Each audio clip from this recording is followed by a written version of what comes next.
안녕하세요. 레츠코피아의 피아짱입니다. 이번 시간에는 접속 기록의 보관 및 점검에 대해서 배워보도록 하겠습니다. 예, 첫 번째로 접속 기록의 보관 부분입니다.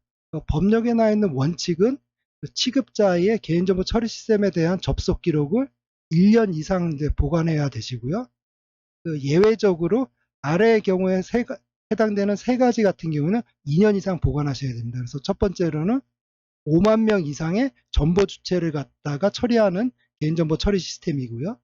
두 번째는 한 건이라도 고유 식별 정보나 또는 그 민감 정보를 처리하는 경우에는 2년 이상 보관하셔야 되고, 마지막으로는 전기통신 사업자의 제6조 제1항에 따라 등록을 하거나 같은 단서에 따라 신고한 기간통신 사업자에 해당된다라고 보시면 될 것 같습니다. 그래서 우리는 세 번째 항보다는 그냥 첫 번째나 두 번째에 좀 관심을 가지시면 좋을 것 같고요.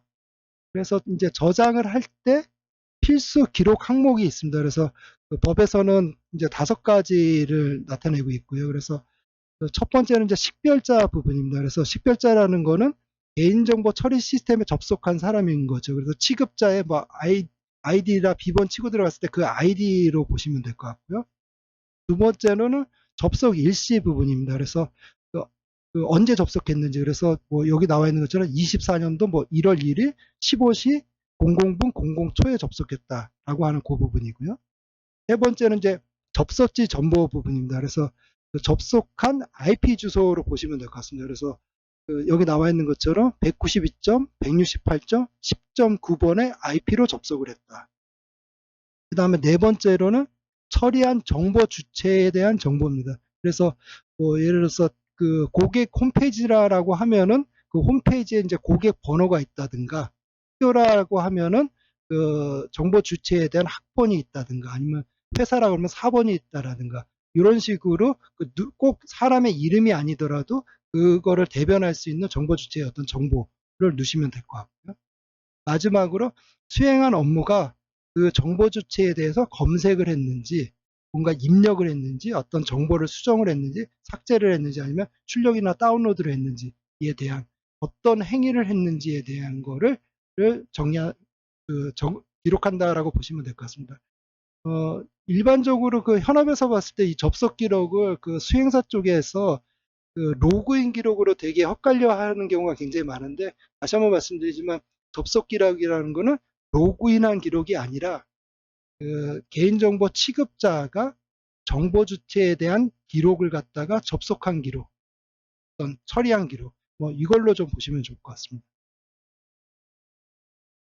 이어서 말씀드리면은 우리가 이제 접속 기록 부분에 그 개인정보가 아니라 이제 가명정보에 대한 처리를 하거나 대량의 이제 개인정보를 처리할 때 접속 기록을 어떻게 남기느냐에 대한 부분입니다. 그래서 첫 번째로 이제 개인정보 처리, 가명정보 처리 시에 이제 접속 기록 부분인데, 가명정보를 처리하면은 가명정보의 아이디라든가 이제 일련 번호 같은 것들이 이제 남게 되는데, 그런 부분들을 처리한 정보 주체 정보로 함께 이제 기록을 하시면 되고요. 단지 가명정보 아이디라든가 일련 번호라든가 이런 부분들이 완전히 없다라고 하면은 완전히 이제 완전히 없어서 식별이 불가능한 경우에는 처리한 정보 주체의 항목을 이제 남기지 않아도 된다라고 보시면 될 것 같습니다. 다음은 대량의 이제 개인정보 처리 부분입니다. 그래서 예를 들어서 뭐 한 건이다, 두 건이다, 아니면 5건이다 이러면은 처리한 이제 정보 주체를 갖다가 남길 수 있는데, 그게 아니라 그 처리한 정보 주체가 처리했을 때, 한 번 처리했을 때, 그래서 뭐 다운로드 했는데 다운로드 할 때 뭐 10,000건을 다운로드 했다, 아니면 1,000건을 다운로드 했다 라고 하면은 그 정보 주체를 갖다가 일일이 예를 들어 어떤 정보 주체의 이름이라든가 사번이라든가 뭐를 갖다가 기록을 해야 된다라고 하면, 그 기록하는데 뭐 10,000건을 한꺼번에 로고를 찍으면은 시스템이 순간 이제 멈추는 현상이 발생할 수 있거든요. 그래서 서비스에 이제 지장을 줄 수도 있고, 그래서 그런 경우에는 기본적으로 이제 정보 주체에 대한 정보가 아니라 그거를 갖다 검색을 날렸던 그 쿼리문 자체를 갖다가 그 정보 주체 정보로 이제 기록을 할 수가 있습니다. 그래서 하단에 나와 있는 것처럼 뭐 select asterisk from 뭐 student에서 where name이 like 뭐 김씨 뭐 이렇게 시작되는 뭐 이렇게 해가지고 좀 남길 수 있다라고 보시면 될 것 같고요. 그랬을 때 그 법에서는 그, 그 당시에 그런 SQL문으로 날린 게 지금 시점에서는 정보가 계속 변동이 되기 때문에 맞지 않을 수가 있습니다. 그래서 그 해당되는 시점에 그 테이블에 대한 어떤 변경이라든가 이거를 갖다가 추적할 수 있도록 해당 시스템의 데이터베이스를 백업하는 등 그 책임 추적성을 확보를 해야 된다라고 법에서는 되어 있습니다. 그래서 그 백업이 같이 이루어져야 된다라고 보시면 될 것 같고요. 그래서 이 부분은 현실적으로 좀 한계가 있는 부분이기도 한데 어쨌든 간에 법 자체는 SQL을 남길 때는 데이터베이스 백업을 같이 해서 책임 추적성을 확보해야 된다. 이렇게 좀 외워두시면 좋을 것 같아요. 예, 다음은 접속 기록의 점검 및 이제 보관 부분입니다. 그래서 법령에서는 나와 있는 그 접속 기록에 대해서 월 1회 이상 이제 점검을 하게 돼 있다라고 보시면 될 것 같습니다. 그래서 그 접속 기록 내에 이제 비정상 행위들이 이제 각각의 항목별로 나와 있는데 예를 들어서 식별자 같은 경우에는 권한을 부여하지 않은 계정으로 접속이 됐다든가 아니면 사용이 중지시킨 계정으로 접속했다든가 이런 게 좀 문제가 되고요. 접속 시간 관점에서는 출근 전후라든가 아니면은 새벽 시간이라든가 휴무일 날 업무에 대해서 접속을 했다. 이것도 좀 이상한 상황이고요. 그다음에 접속지 정보 관련에 대해서는 어떤 IP 대역에서만 들어올 수 있게 해놨는데 그 IP 대역을 벗어난 지역이라든가 뭐 이런 것도 좀 이상한 거고.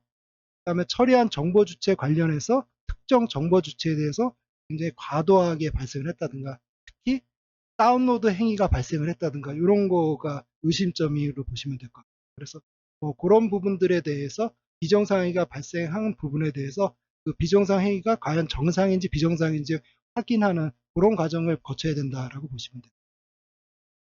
그 다음에 이제 접속 기록에 대한 보관 부분입니다. 그래서 기본적으로 접속 기록을 이제 백업을 수행하는데 그 백업을 할 때 기본적으로 백업된 데이터 자체도 훼손이 되거나 아니면은 그게 변조가 될 수 있기 때문에 그 변조가 되지 않는 어떤 방식으로 해라 하는 부분입니다. 그래서 기본적으로 이제 웜디스크라는 게 뭐냐면 그 CD, 예전에 지금은 뭐 잘 사용하지 않는 CD 같은 걸로 보시면 될 것 같습니다. 그래서 CD 같은 경우에는 그 쓰는 거는 한 번밖에 쓰지 못하고 읽는 것만 이제 많이 읽을 수 있죠. 그죠? 웜디스크라고 그러는데 그래서 그런 데다가 한 번 쓰는 것만이 가능한 그런 디스크에다가 쓰라라고 되어 있다라고 보시면 됩니다.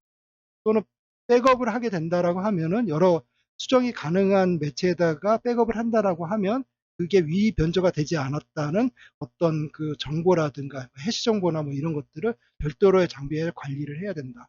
그 법이 돼 있다고 보시면 됩니다.